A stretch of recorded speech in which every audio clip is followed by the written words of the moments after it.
As our last playground that we can use at the time of this recording, there's only 8, is the assistant playground. And this is something that we are familiar with because this AI agent up here is similar to this one in a lot of ways to the assistant playground.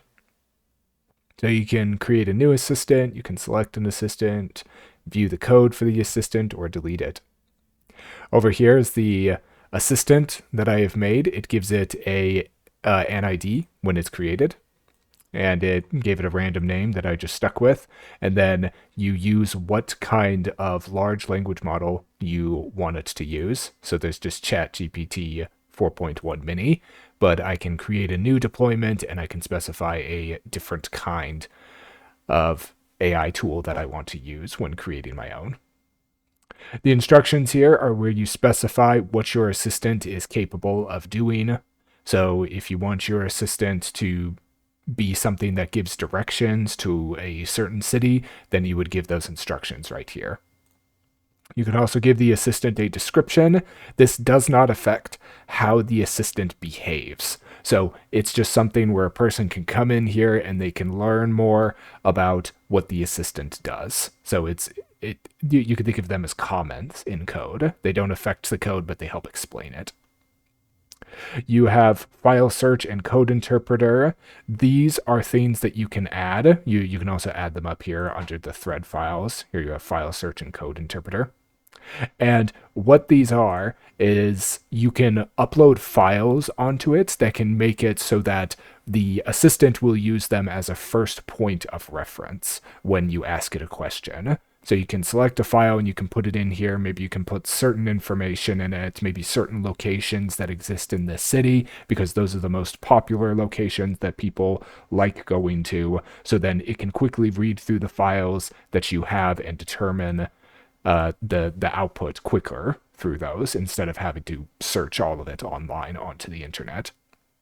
It also does the same thing with code. You can include your own snippets of code here. Here are all the different files that they allow you to upload it on, and they can interpret all of it so that when you ask a code-based question that it can look through the files. Maybe you can say, hey, with the file that I've uploaded here, how can I change it so that it's in Python instead of C#?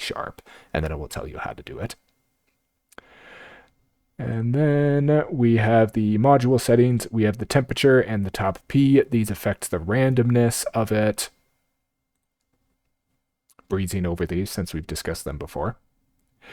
I can clear chat. I can view the logs of the chat, thread files. I can check out the responses in JSON. The tokens is how much information is inputted and how much is outputted. I think for every 4 characters, there's 1 token. So it will specify about how many tokens are used. So the more tokens, that means the more data that was passed through this.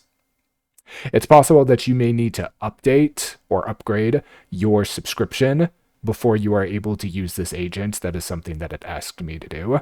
But with this, I can go ahead and dive into it, and I can ask it.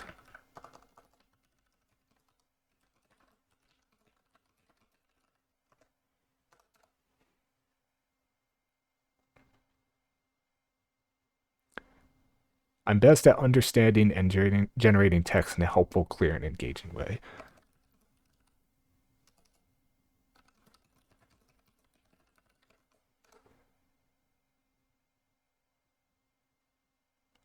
What is the theory of relativity? And then it gives an answer for the theory of relativity. So here we have a basic framework for understanding here. We can look at the logs here and we can see what the assistant did to be able to retrieve all of this information. It's using get and post to retrieve information, because it's an open AI assistant and it needs to be able to retrieve information from the internet. For example, I never gave it any information about the theory of relativity, and yet it's able to answer it. So it had to reach out into the internet so that it could get that. So these are what assistants are for. You can think of them Since they're called assistants, you can think of them as your own personal assistant, something that's going to help you in your work. You just give them instructions on what they're supposed to do, and they can do a lot of things because you can see that my instructions are empty, and yet it can still do things for me. Their biggest asset is being able to answer questions and being able to make your work more productive. So come here, give them a try. Hopefully, they can help you out with your next project. That's it.